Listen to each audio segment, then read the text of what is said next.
So in this tutorial, I'm going to teach you how to use the Hue and Saturation tool in combination with the Paths tool that you learned in the previous first objective in order to just change the color or the hue and saturation of one particular element of an image. So, I'm just going to discard this one for now. To begin with, we need to zoom in so we can see a little bit more detail close up, pixel by pixel. Maybe 200 would be good for this. And what I'm going to do is I'm going to use the Paths tool to draw a path, create a path.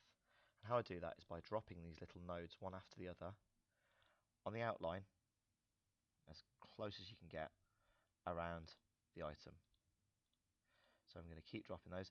You will spend a little bit more time on this, making a much more detailed effort. I'm just doing a rough edit for now. And it doesn't matter about the little silver clip. The little silver clip is actually a bit of an optical illusion by GIMP or by the camera. It's actually just an area of white color, and white cannot have its hue changed because it's too bright. It doesn't actually contain an active color as such. So I'm just going to go around this. And nice and quickly, I'm just going to finish this off for the sake of making the tutorial brief. I'm going to just do a slightly rough outline.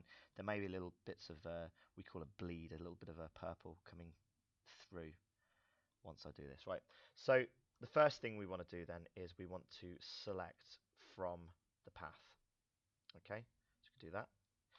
You can also press Shift and V, which also does the same thing. What we need to do then is we can go straight away and do a destructive edit, which is colors and then straight to hue and saturation and change the hue overall. The only problem with this is we're editing directly onto that layer.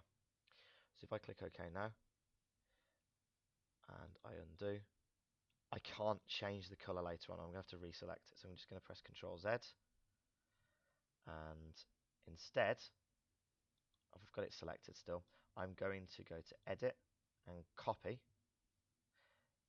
Edit and Paste, so we get a floating selection.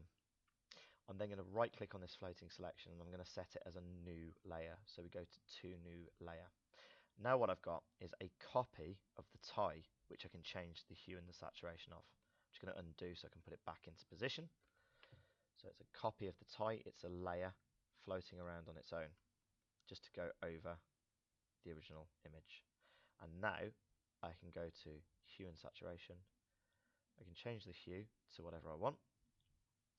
And if I don't like that, say if I've got this selected, I can click on that layer again at a later time and I can change the hue and the saturation to something altogether different.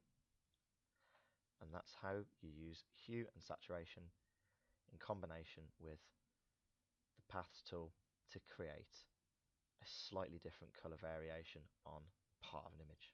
There we go, that's the original. That's with the change.